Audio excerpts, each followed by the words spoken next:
On Matt? Oh, there we go. Okay, sounds good. Yeah.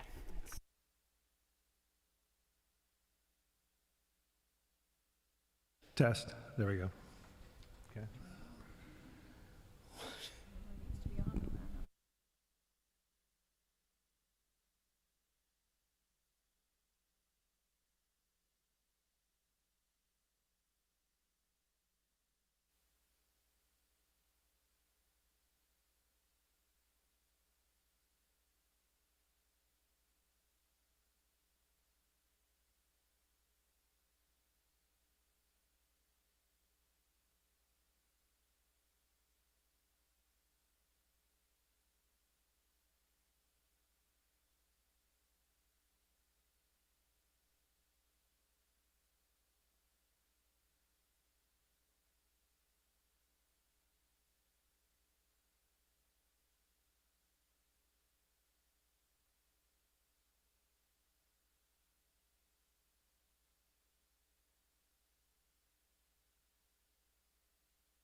Well, thank you all for coming out this evening. I hope you enjoyed dinner. If you were able to stop into the basement, I want to give a big thanks to everyone that helped make the almond cakes and the Spanish tortilla and then put all the side dishes together. It was a team effort to make it happen, and I hope you enjoyed it.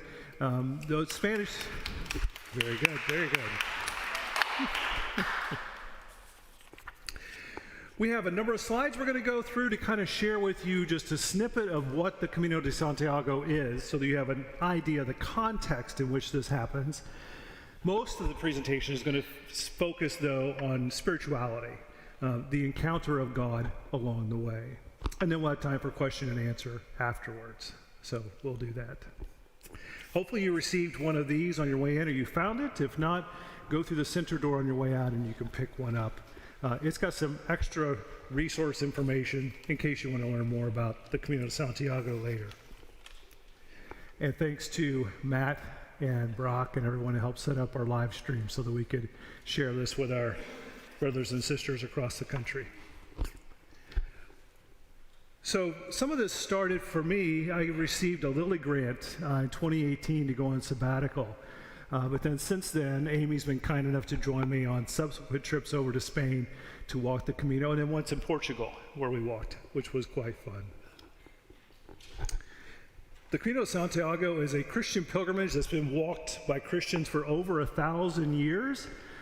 So the great thing about that means that all the host people along the way are well attuned on how to take care of pilgrims. So there's plenty of resources to take care of us, whether it's something we need for shelter or food or we get injured, there are resources there for all of us. It's one of the 3 classic Christian pilgrimages. People used to walk to Jerusalem, they used to walk to Rome, and then they would walk to Santiago de Compostela in Spain. So it was one of the big 3, and probably the one that gets most walked now, partly because of safety issues. It's just one of the safer ones to walk. People walk it for personal religious reasons. They want to go and worship in the church where the bones and the remains of St. James the Greater are housed. St. James the Greater is one of the 12 apostles. He's one of those 3 that are included in things like the Mount of Transfiguration experience, one of the first 4 to be called to follow Jesus. After Jesus' ascension back to heaven, the disciples were all sort of dispersed to spread the good news, and James was sent up into Iberia, or what we know of as Spain. At some point, he was called back to the Middle East, where he was beheaded by Herod, and then his followers took his body back to Spain to bury it. Somewhere in the 800s, his tomb was sort of rediscovered, and it became then sort of this pilgrim destination, and people from all over Europe began walking to come and pay homage and to worship in the presence of St. James' remains. So that's the personal religious reasons. There are people that walk it for penance. Recently, there was a story about a young man from Belgium that the courts ordered him. He could go to prison or he could go walk the Camino, and apparently they've got a whole system set up for young people in Belgium to go and do the Camino as a way to reform themselves. And then the third reason that some people will walk is on behalf of someone else. So if you had resources but you couldn't make the walk, you could pay someone to walk on your behalf, and they would walk it on your behalf to try and get a miracle for you, or forgiveness for you, or an indulgence for you, or whatever the religious system of the day was. Today, we do have people that walk it purely for the adventure. It's just, for some people, it's an inexpensive way to see the world and to get some exercise and be outdoors. The Camino always starts at your front door. That's where it started over 1,000 years ago, when we didn't have airplanes and trains and automobiles. We just had to start at our front door and walk to the nearest path that we could find. And so you'll see on the flip side of your program there, on one side, you'll see this map, which shows some of the more popular routes. In 2018, I started at the yellow number 1 and walked to the left or to the west until you get to the circle that has no number, and that's where Santiago de Compostela is. And that was about 500 miles. So we started in France, we walked over the Pyrenees Mountains, and then we just kept walking west. In 2021, it was 34 days of walking, averaging 15 miles a day.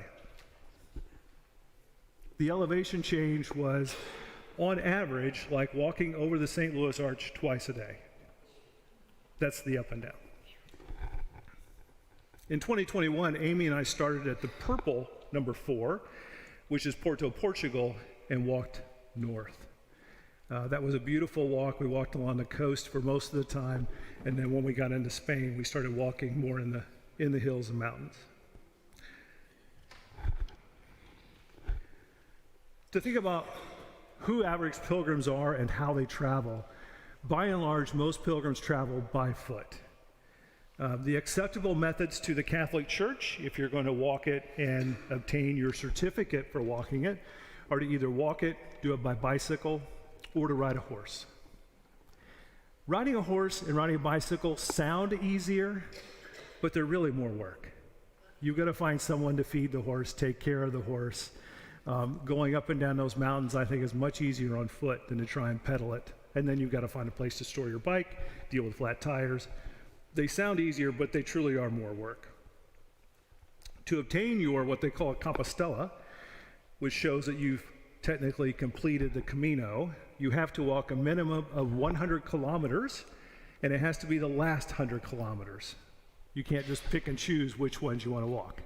You have to walk the ones that actually walk you into the plaza in front of the cathedral. In 2022, over 400,000 pilgrims walked, and we'll get to a reason why that is later, but the numbers have grown over the last decade. The year I walked in 2018 was, I think, over 300,000 that walked that year. Most of them are from Spain. That's where it is. A lot of Spaniards will walk like 2-week blocks, then go back to work, and then the next year come back, walk another 2-week section, and slowly add it all up to be a complete Camino. So in 2022, almost 26,000 were from the United States. The average age is between 30 and 60, but I have to say, I got smoked by an 80-year-old woman who just walked so much faster than I did. She slowed down long enough that we could have a conversation, but one thing we learned as pilgrims, you really have to walk your own pace or you end up injuring yourself. Joint injuries, blisters. So she was kind to stop long enough to talk with me, but then she just went on her own pace. 50-50 split between men and women, and then the bottom numbers are just where some people start. 2 people started in Jerusalem and walked all the way to Santiago de Compostela. I walked with a gentleman who started up in Finland. He was walking well over 1,500 kilometers. Last year, Amy and I started in Ocebrero. About 5,000 people started there. A couple of the signs and symbols that are noteworthy along the way are the shell. If you're in our narthex, you'll notice that we have windows for each of the 12 disciples, and the St. James window has the scallop shell. The scallop shell is a symbol for the Camino. It's a symbol for pilgrims, and so all pilgrims will have one tied to their backpack. It just lets people know who you are and why you're there. Extremely helpful in big cities. There were a time or two that I got turned around, and then a local would just grab my backpack and turn me around. Give me a little nudge and kind of head me on the right direction. On the right-hand side, Amy is standing next to a sign of where the Camino is going, and that yellow arrow is everywhere.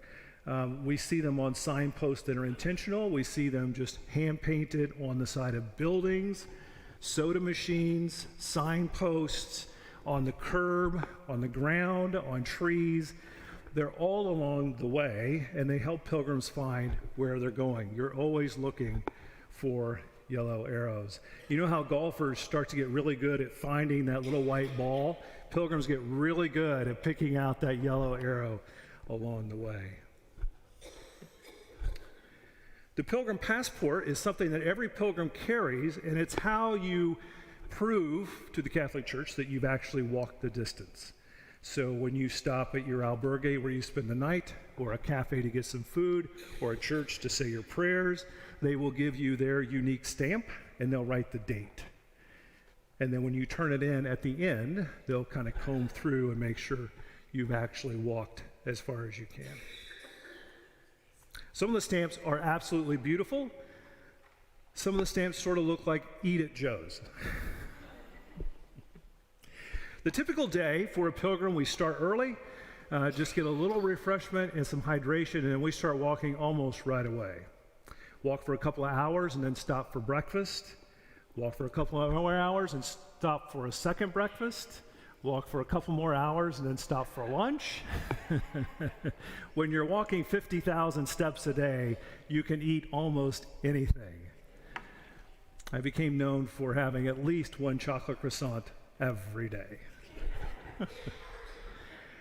Usually arrive at your lodging somewhere early afternoon, hopefully if all things have gone well, and then you do your chores for the day. Take your shower, wash your clothes, find groceries if that's how you're providing your food, take a nap, do some sightseeing, because dinner is not going to happen until 7 o'clock at the earliest. And usually it's later than 7 o'clock. And then you're in bed probably as soon as you can get there because you're just exhausted from the day. I remember being in one albergue that had a skylight in our room, which sounded beautiful when we moved into the room, but when it was 10:30 at night and still bright in our room, that was not so fun. Amy is going to help us with some of these slides, so I'll turn this over to her.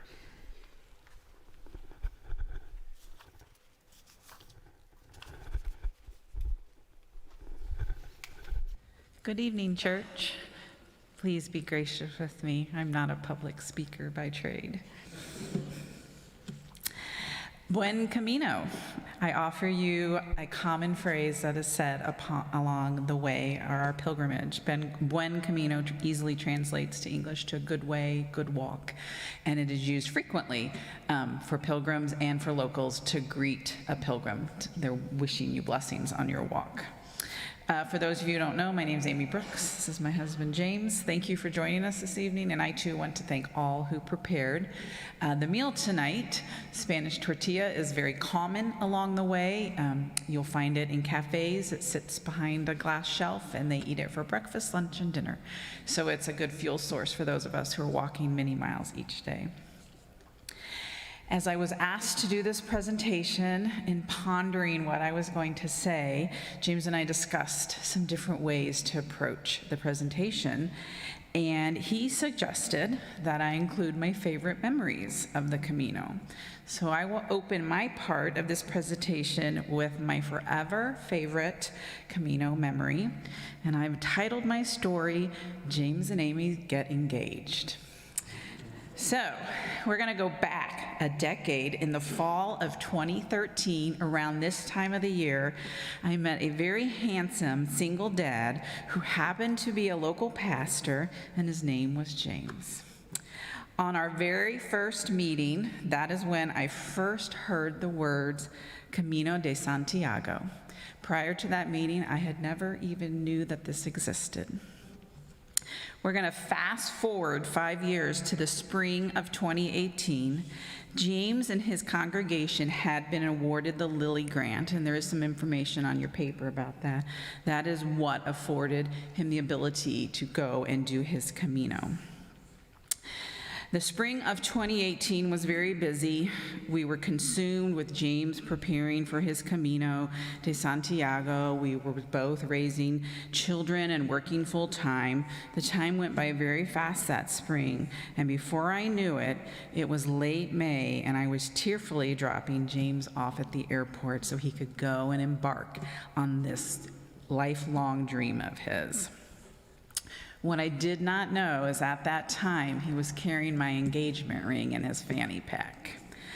He shared that information with no one. He made great friends, some very good friends on his pilgrimage.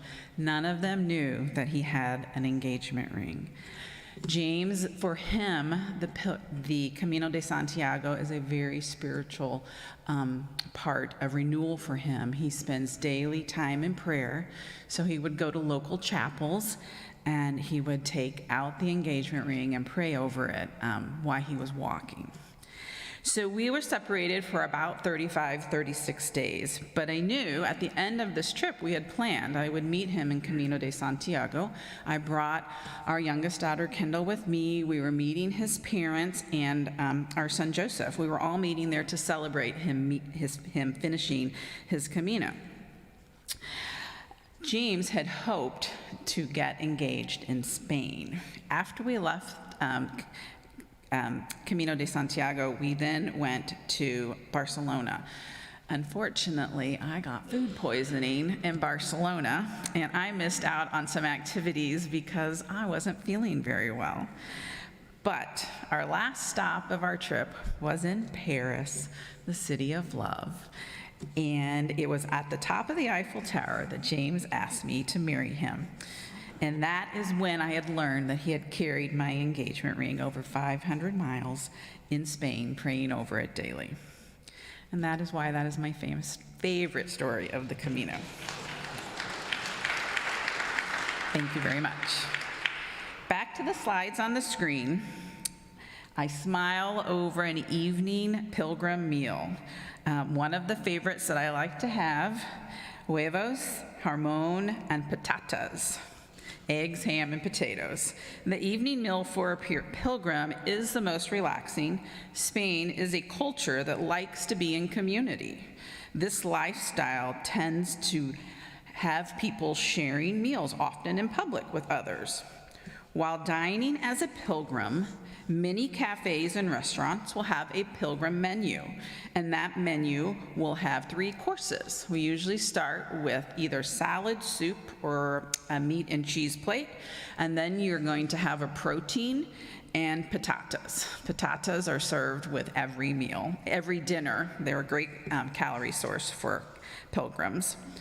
And then a simple dessert, like ice cream or maybe a slice of almond cake or some fruit. And wine. Wine comes with every meal in Spain. It comes to the table, which you can partake of it if you like.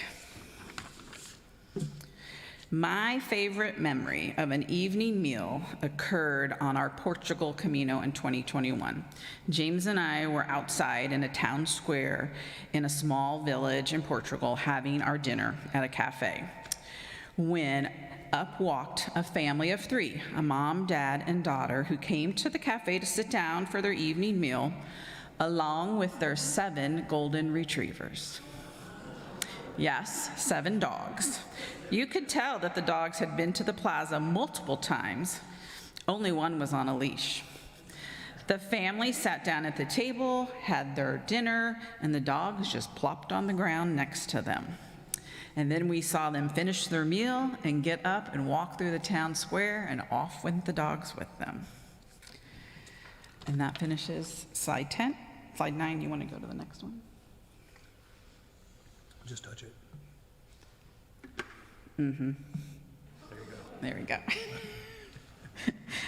Okay, so these are more photos of meals. To the far right is a breakfast. This would be the second breakfast. Usually in the very early morning, we're eating a piece of fruit or a granola bar, drinking water, and getting on walking, usually before the sun has risen.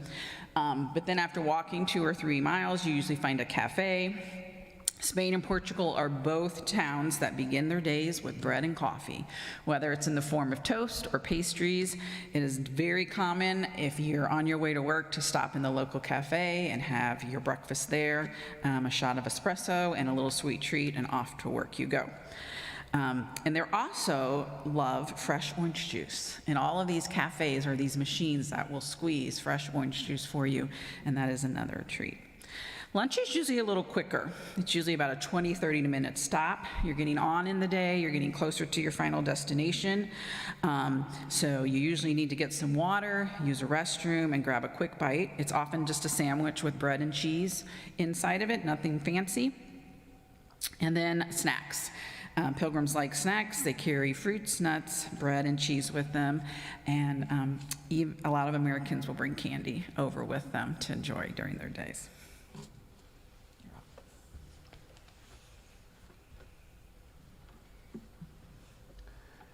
This is just a quick picture of what it looks like when you're eating while you're walking. The picture on the right, there was a couple we met that were Americans, but they fell in love with the Camino, so they bought this farm, and they run this food stand out in front where they make homemade waffles. The only place we ever found waffles, but they were great. Really loved them. When you get to your albergue, there is a check-in process. They want to see your passport, they want to see your pilgrim passport, and they want you to take off your shoes. Nobody wants you tracking in all the dirt from the day, and nobody wants to smell your shoes all night when you're sleeping in a dorm. So they all get stacked up at something like that. Some albergues will have a kitchen that you can use, and so the picture on the left, some pilgrims that I was with, we made our own meal that night. Somebody made some pasta, somebody cut up some cheese and some sausage, and we had a lovely meal together.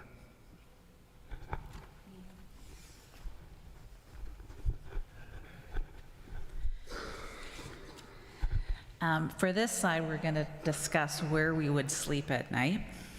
There's two different ways to sleep when you're a pilgrim. One is in an albergue, and that is the picture with the blue bunk beds. This is where we stayed on the first night before we started walking last year in 2022. The other option is called a pension. In that, you'll get a private room. I prefer pensions over albergues. People snore at night, and when you're in a room with 10 bunk beds, it is like a symphony. It is just unreal. And something you all can know about my husband is that he can sleep through a symphony. He has no trouble, and it doesn't bother him at all. The blue bunk beds were the worst night of sleep I had on any of our Caminos. The snoring was bad, but it was incredibly hot in the room. So uncomfortable that finally at 4 a.m. I was done. I got up, I got packed, and I left. And James had no idea where I was going. So I had just gone to the common area because it was cooler in there, and I waited for him to get up. But that was a tough night. The other picture with the cows, that is the other albergue that I have stayed in. It is a very, very tiny village. There's probably like 5 houses and a church. There was a cafe, which is on one side of the cow street, and on the other side was where we stayed. This was a much smaller room. It only had 2 bunk beds, so there was only 4 people in that room. But 3 of the 4 people snored that night, too. So I do truly prefer pensions over albergue. And that concludes my part of the discussion.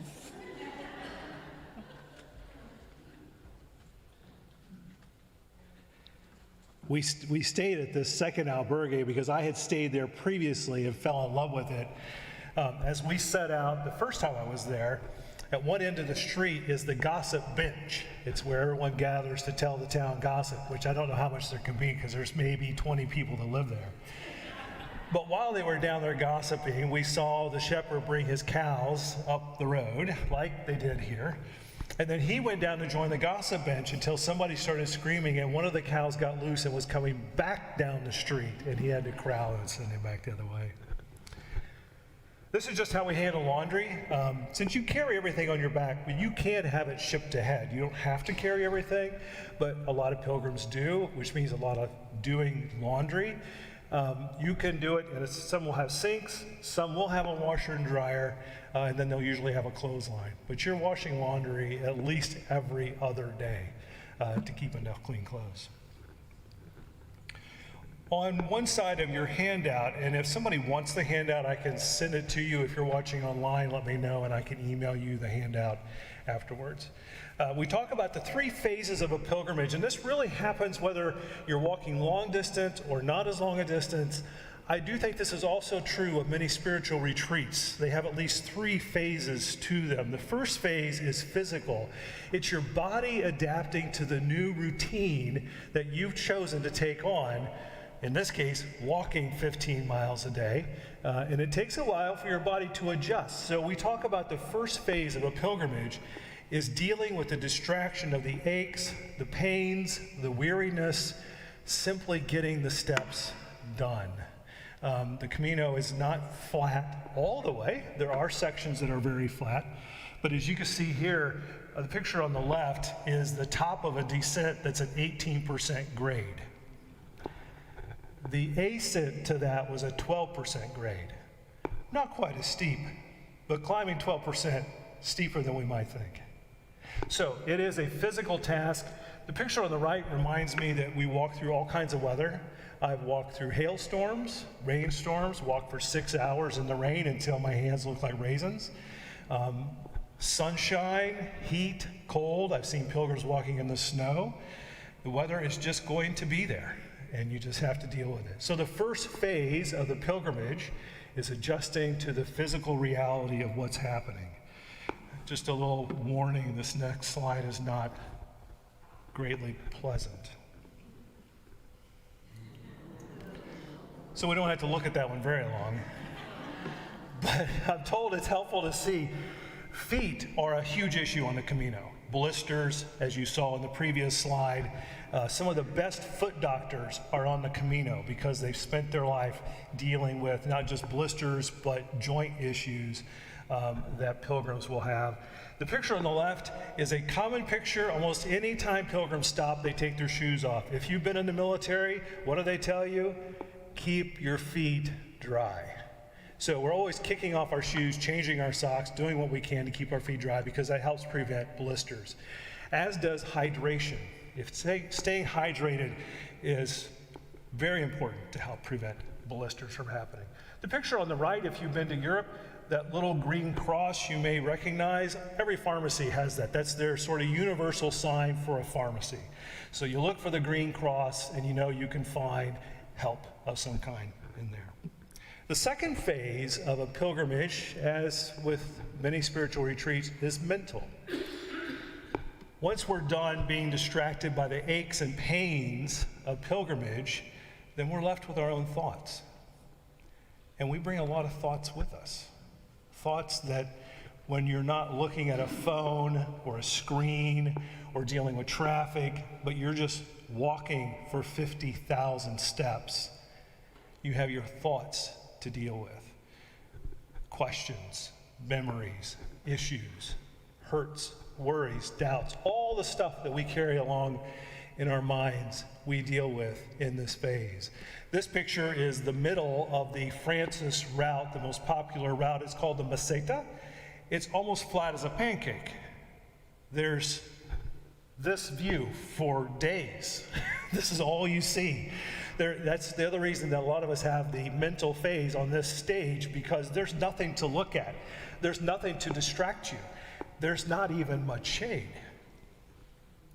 And so you have this section to deal with all the stuff. The other reality of the mental phase, you've probably walked with another pilgrim long enough to trust them to have meaningful conversation, to be vulnerable, to listen to their questions, to share your doubts as you're walking for 50,000 steps a day. So that's the second stage of pilgrimage. But the one we wanted to talk about the most this evening was the spiritual stage. When we've dealt with the body and we've dealt with the mind, then it's easier to deal with the soul.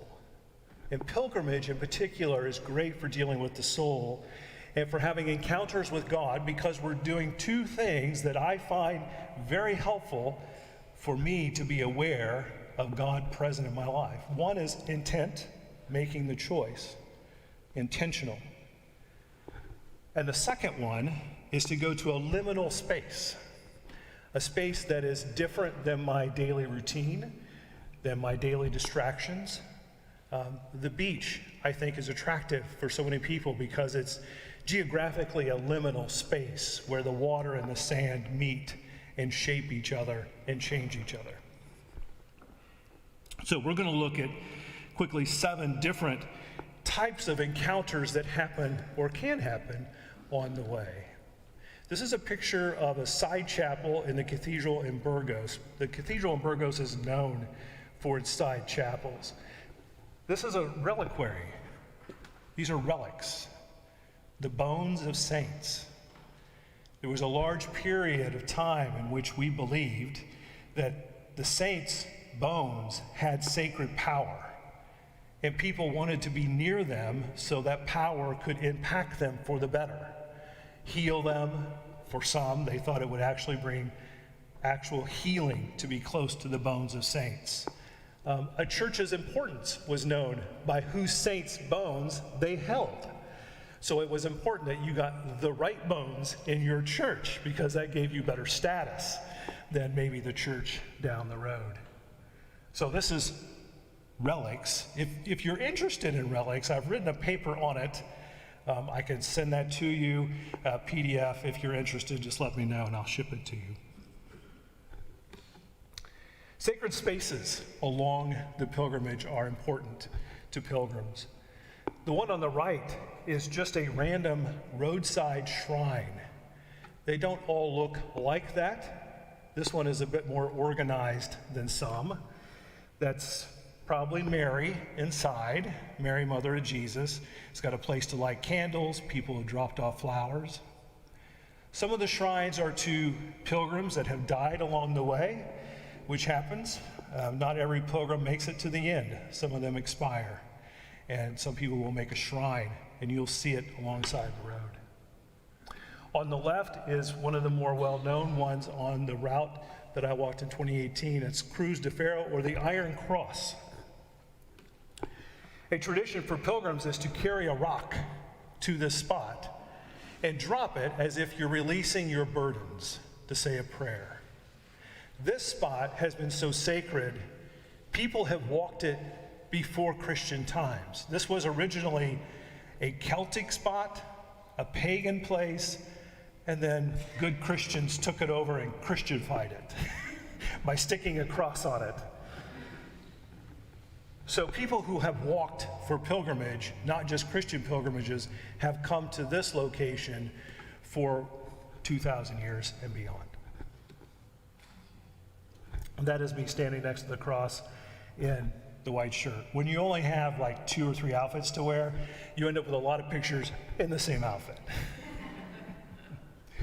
Pilgrim Mass is another important experience for many of us.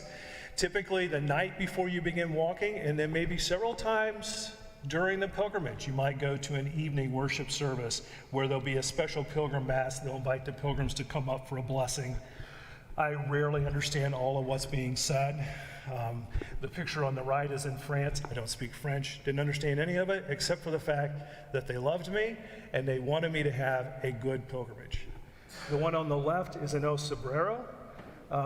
That was probably one of our more meaningful pilgrim experiences that we had there. That church was built closer to the time of Jesus than to today. That's how old it is. Hard to wrap my head around it. The priest there had a blessing written out in 20 or 30 languages, and as people named what language they spoke, he would hand it to them, and then we just went round the circle and read it to each other. The cathedrals in Spain are outstanding. You do go by several. Sometimes it feels like they've designed the pilgrimage to go out of the way just so that you see the local church. So it's not always the quickest route through town, but it's always the route through town that gets you to whatever church they have, and maybe their shopping district. Pilgrims do bring a little coin with them. This is Amy standing in the cathedral in Astorga, which happened to be turning 550 years old the year we were there. So she's there because she is my beautiful wife, and for some scale of what we're looking at. Spanish cathedrals are built, this is the baptistry. They would have mostly done sprinkling, so there are a couple of fonts behind the little fence there. But this is the back of the cathedral, so it would have been like where our parlor is. On the other side of that wall would have been their choir loft, which was sort of a 3-sided room right in the middle of the cathedral, help amplify the sound forward. Then you would have had the pews, and then you would have had this image. This is the chancel in that cathedral. Astorga is a community of about 11,000 people, and this is where they get to go to church.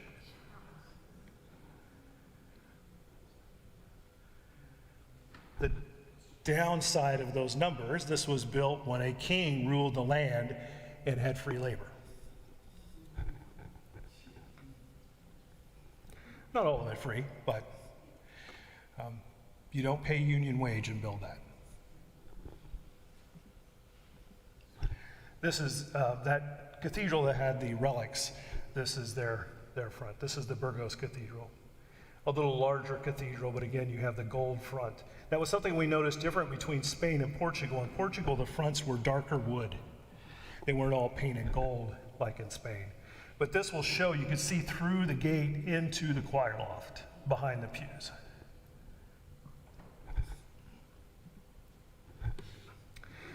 Community, as Amy said, is a big part of the experience. In 2018, I started as a solo walker, walked by myself. By the time I got to the end, I was part of what they called a Camino family. It was so big, we took over a restaurant for our celebration that night. Just filled the space. The diversity is also a fun experience of community. The picture on the top right, there's 4 continents represented at that table. The one on the lower left, Amy and I stayed in an albergue run by some Americans, again, who had fallen in love with it, and so they spend half the year just running this albergue. The experience of walking itself is an opportunity to encounter God because we spend so much time in God's creation. Whether it's the stunning views like we have on the left of the Pyrenees Mountains in France, the border of France and Spain, or as Amy encounters somebody who has a horse living in their front yard. And who wouldn't want to have a horse living in your front yard?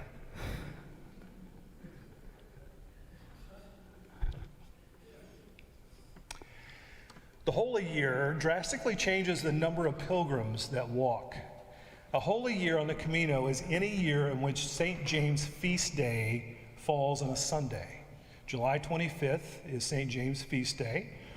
So those years, the Pope declares it a holy year, and there are special indulgences that happen. Plus, the picture on the right is a door that they only open to the cathedral at the end, the cathedral we're all walking to. This door only gets opened on holy years. The picture on the left is so important. This is just a cafe table in some random village, but they've imprinted Jacobeo 2021 because Jacobeo means holy year, and to remind us all what a special year it is. Because of the pandemic, the Pope declared that the holy year would be extended a year, so it was 2021 and 2022. The previous holy year, I think, was 2010. Because of leap year, holy years don't happen every 7 years. In that case, it was like 10 or 11 years. Mary is greatly revered on the Camino, and quite broadly throughout Spain and Europe. So many churches named for Maria, Santa Maria. The picture on the right is in a church in Spain. It is simply amazing. That statue is life-size. Her outfit is over the top beautiful with this very ornate novena behind her head, and then the crown on her head, and then she's holding, of course, the body of Jesus. The picture on the left is a statue that we found in Portugal that was shocking to us. The 7 swords stuck in Mary's chest. Those are the 7 sorrows of Mary. This is apparently important to the Catholic faith and part of their teaching. We have to remember that these were placed in churches because most of the people in church could not read. So they needed ways to teach the faith to people who were illiterate, and they did that with paintings and pictures. Those great Renaissance paintings of biblical stories were to help teach the people the good news of Jesus Christ. So this becomes a teaching tool as they explain the reason for the 7 swords. The reason for the sword image, the first sorrow of Mary, happens early in the Gospel of Luke when Simeon is prophesying about Jesus' future. And he concludes his prophecy by saying to Mary, "And a sword will pierce your soul too." So they borrowed that image, and that's for all 7 of the sorrows. Things like the crucifixion, his burial, there's a list of 7.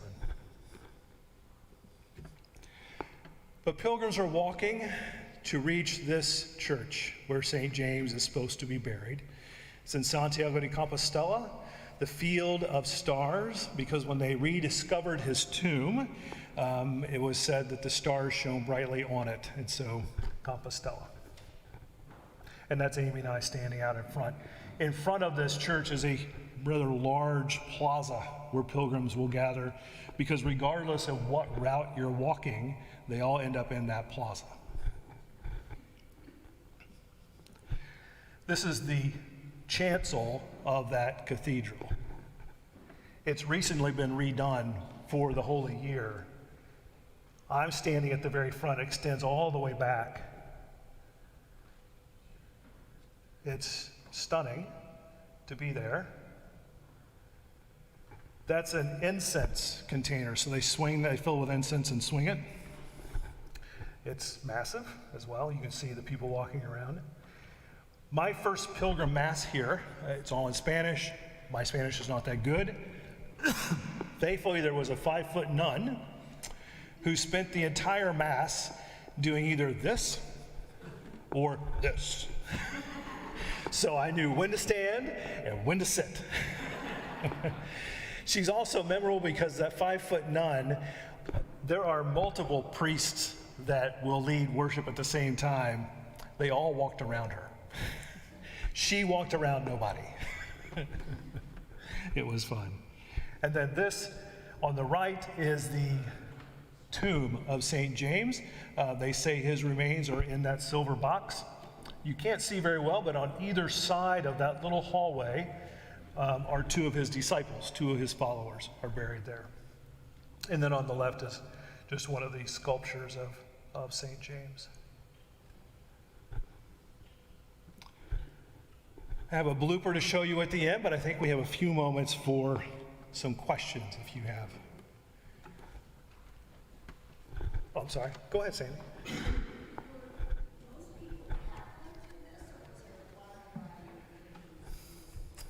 You know, I don't know the percentage.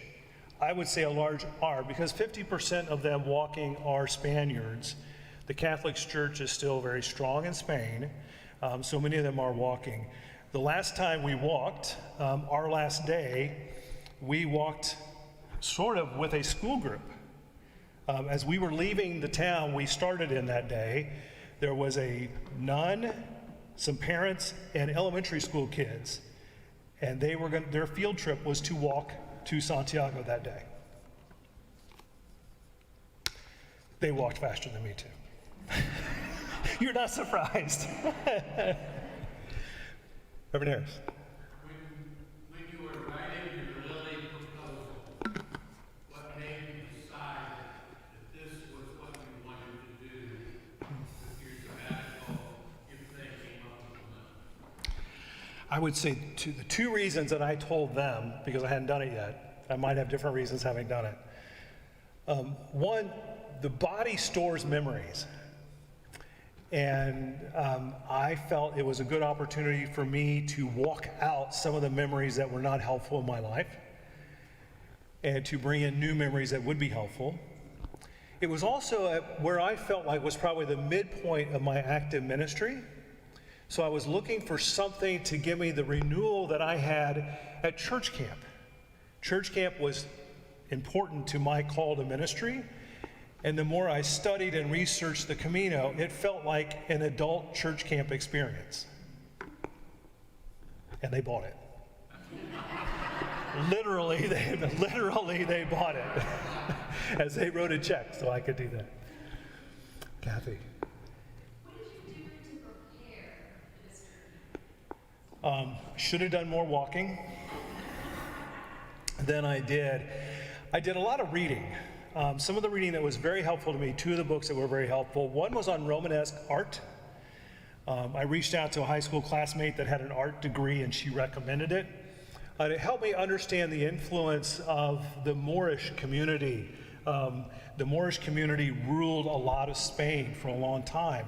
And so when the Catholics took over Spain from them, a lot of their artisans were kept. And so their art influence is, especially in Portugal, but even in Spain, you see that. So that was helpful for me to understand the art that I would be seeing. The other thing that I read that was helpful was to carry less. We have a tendency to pack our fears. Well, I might need this, or I might need that. And the next thing you know, you're carrying so much weight that it starts to do damage to your knees.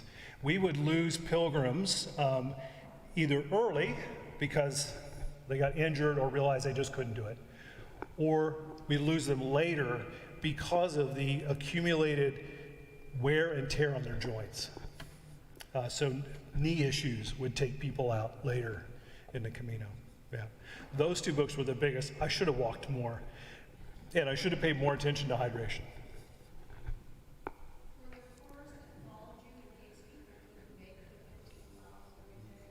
Nope. No. It is a first world country, so cell service was not too bad. I mean, probably at least as good as the cell service at my house.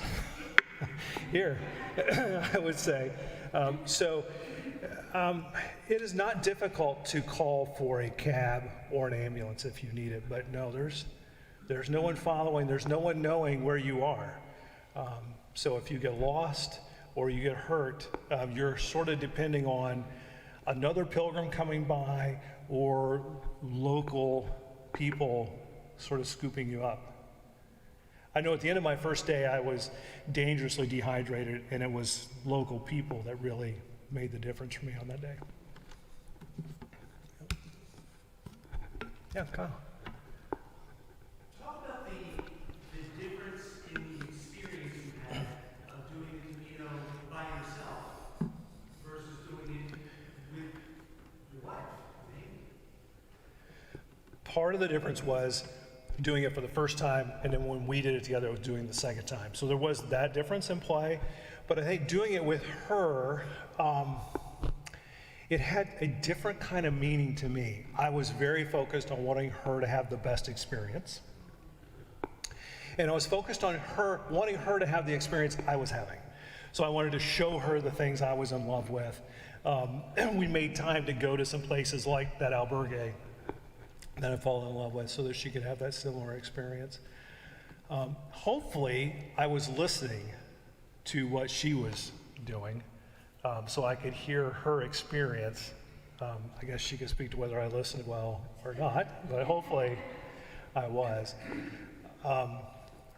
It's a great question because it is a different experience being a solo walker versus walking with a companion. Neither is better than the other, but they are different.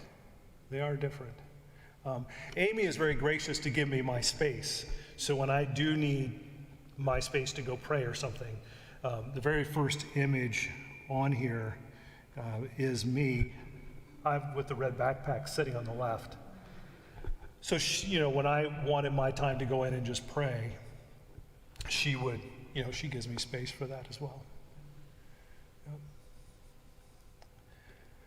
Probably safer for me to do it with Amy. She brings a certain medical wisdom that I don't have, so it's probably a safer experience for me overall to do it that way. Well, thank you all for coming out. Was there a question in the back? When is the next time you think you're going to do it?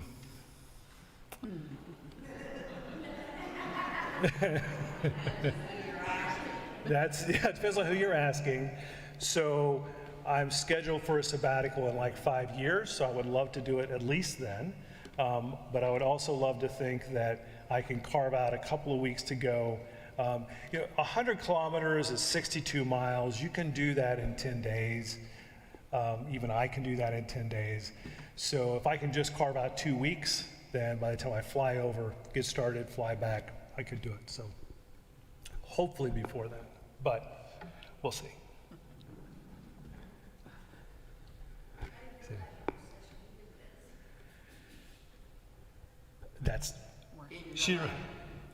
Oh, that we are so new to each other. We act like an old married couple, she said. Oh, okay, she didn't say that.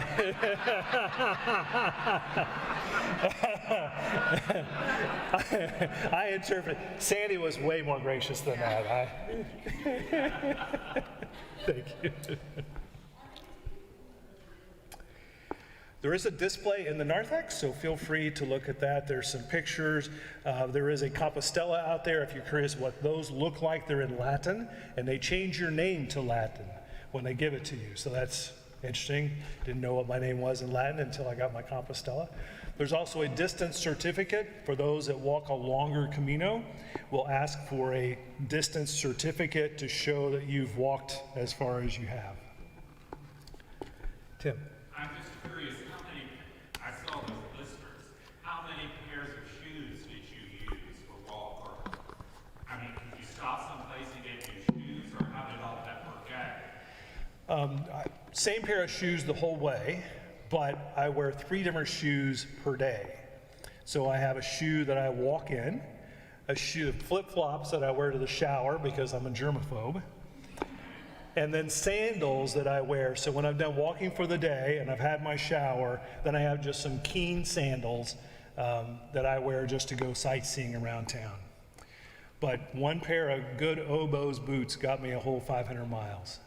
They were a little slick at the end, but they made it. The back and forth between Christians and Moors in the 10th, 11th, 12th century. What percentage of modern Spain consists of people of the Muslim faith? And we've seen much of the Moors' presence in the architecture. We saw it some in the architecture, the tile work in particular. You would see the Moorish influence, but not, by the time you get as far north as the Camino, the Moors never really ruled the north of Spain. That sort of became a dividing line. Those northern kingdoms kind of banded together up and down the Camino and really kind of drew a line in the sand there. So we probably saw more of their influence south of there. So when we started in Porto, Portugal, lovely tile work, that Moorish influence. Yeah. Well, thank you all for coming. I know some of us are going to choir. Again, there is a display outside. Thank you. Thank you.